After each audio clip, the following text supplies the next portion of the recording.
The Crypto Markets Update is presented by Grayscale, the world's largest digital currency asset manager. All right, live look at Bitcoin. The CoinDesk Bitcoin price XVX index is currently trading at $32,275. Bitcoin is up over 1%. And the CoinDesk Ether price ETX index still above 2,000 right now, 2062. ETH is rising about 2.75% over the past 24 hours. And the CoinDesk DFX, CoinDesk's DeFi index, is trading at 464. The DeFi index is up, soaring over 5% over the past 24 hours. The most reliable reference prices for institutions since 2014 are now published under the CoinDesk brand, trusted globally as a leader in crypto news, events, and data. And joining us now to discuss the crypto markets and more is MyEtherWallet COO Brian Norton. Welcome to the show, Brian. You know, I would just like to get your thoughts as part of the ETH community. Is there anything to this Jack Dorsey Ethiopia ETH trolling situation? What are your thoughts on that? I'm inclined to agree that he's probably not trolling, but also, do we really care if he is? It was the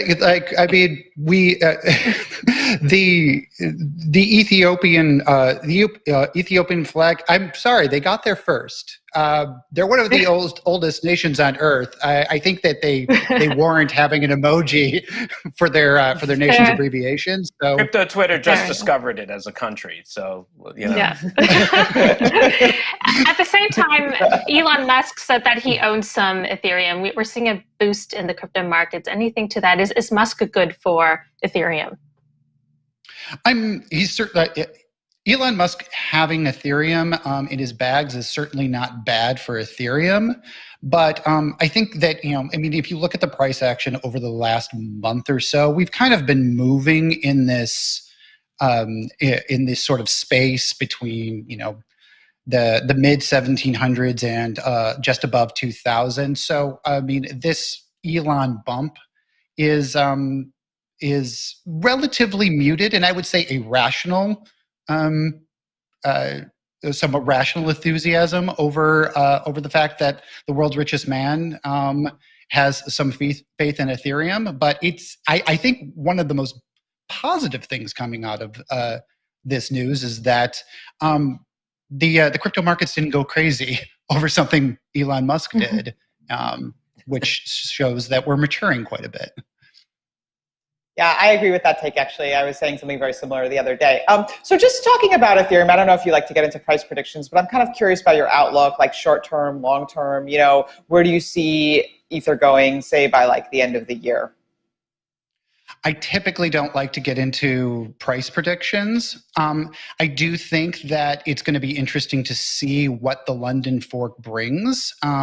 There is, particularly amongst ETH bulls, a lot of buzz around what the London fork Can you explain the ETH London hard fork and for our viewers? Sure. I think that one of the main takeaways from the London fork, and EIP 1559 in particular, is that it is going to improve throughput on the network.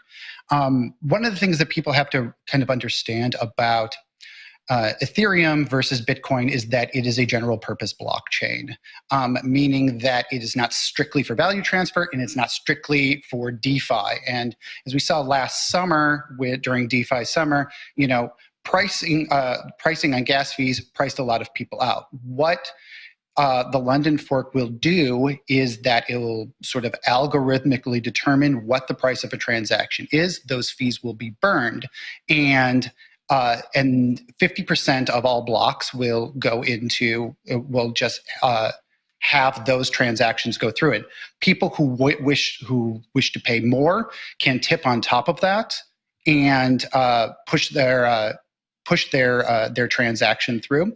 So it strikes a balance between people who are willing and able to pay more to have their transactions processed quickly, and people who are engaging in other, maybe not necessarily high reward transactions, like purchasing an NFT, for example. who don't want to be priced out because they're just trying to buy a piece of art that they like. So it's really leveling the playing field for to open up Ethereum for those general use cases as we move towards ETH 2.0.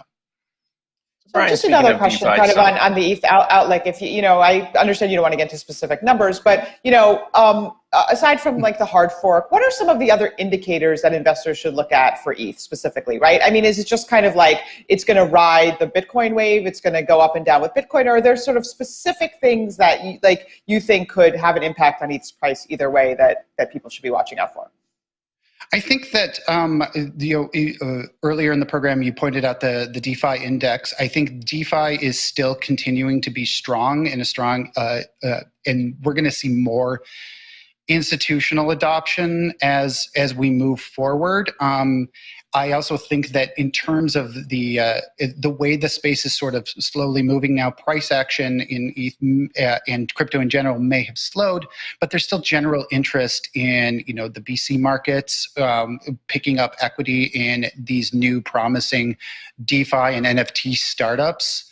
And so I think that all in all, the value being generated on the Ethereum network and EVM compatible chains is continuing to increase, even if that's not currently at the moment being priced in. So I think that we're going to see substantial interest as we get into next year. And I think that the hard fork could be a catalyst for that, but we'll see. So, Brian, you were talking about DeFi Summer, which was just a couple of months ago. It seems like it was a whole year ago. But, total value locked right now is just a little bit under 60 billion. At its height, it was just shy of 90 billion. So do you see the interest flagging as being, do you see that number going down as a result of price itself, the price of ETH and the price of Bitcoin falling? Is it just lack of interest because of the higher gas fees that might have scared people away? Do you think that's going to change with London? What do you think is coming up next specifically? Do you think that number will grow anytime soon? Again, I mean, I couldn't really give you a timeline. I do think that in terms of fears over gas prices, we're going to, the London fork will help sort of tamp down some of that anxiety over high gas prices. And then we'll start being able to see that reflected across DeFi more broadly.